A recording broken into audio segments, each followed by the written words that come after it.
All India Majlis ए इत्तेहादुल मुस्लिमीन AIMIMचा सहर शेख हिने आता माफी मागितली आहे.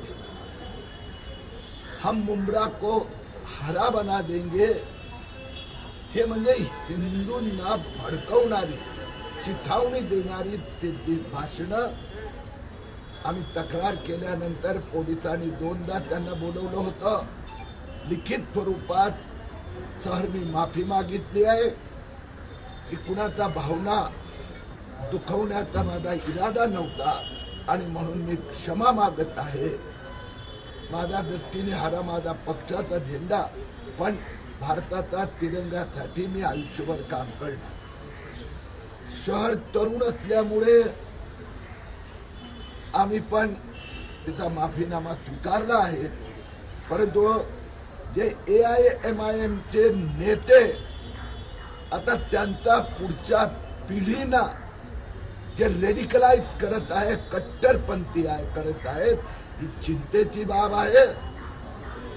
AIMIM म्हणजे नवीन मुस्लिम लीग, ते मुस्लिम लोकांना फडकवतात.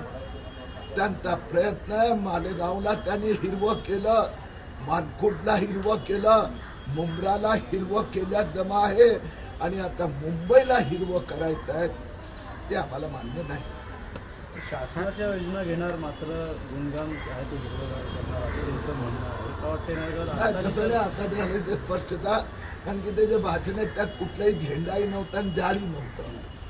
म्हणून त्यांनी स्वतः एक वाक्य लिहिल्यानंतर कबूल केलं की हिंदुस्थानाचा तिरंगा आणि माझ्या या वक्तव्यामुळे भावना दुखावल्या, मी माफी मागते.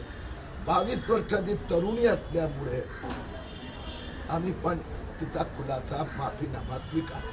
येणाऱ्या काळात MM वाढत आहे, कुठं ते पाय रोवण्याचं काम करते का महाराष्ट्रामध्ये, आणि येणाऱ्या काळात ते कुठेतरी बदल घडवतील असं देखील चाललंय. हे एकटे नाही आहे. हे जे मुस्लिम कट्टरपंथी नेते आणि बाहेरून त्यांना मदत येते आणि आता त्यांचा नवीन पिढीला ते बर्बाद करू इच्छित आहे. भारतीय जनता पक्षाचं जिथे शासन आहे, आम्ही कुठेही भेदभाव केलेला नाही आहे. लाडकी बहीण म्हणजे शिंदे आणि देवाभाऊंची लाडकी बहीण असं नाही. मुस्लिम असो, हिंदू असो, सगळ्या बहिणी लाडक्या. रेशनिंग असो, कुठलीही योजना मोदी सरकारने पण. परंतु हे कट्टरपंथी जे फडकवण्याचा प्रयत्न करीत आहेत आणि येत्या काही वर्षात त्यांना मुंबईला मुस्लिम मुंबई बनवायचं आहे, ते आता त्याच्या विरोधात देवेंद्र फडणवीस सरकार अब मैदान में.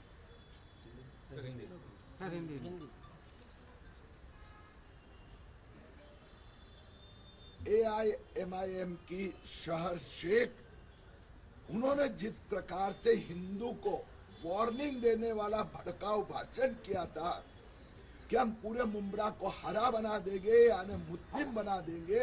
आज गए 20 साल में 80% मुंब्रा मुस्लिम लोगों के कब्जे में चला गया. कट्टरपंथी.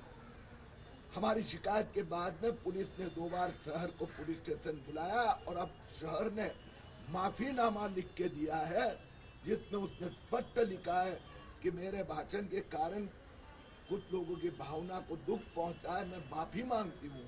शहर 22 साल की है, नौजवान है, इसलिए हमने भी माफीनामा का स्वीकार किया है.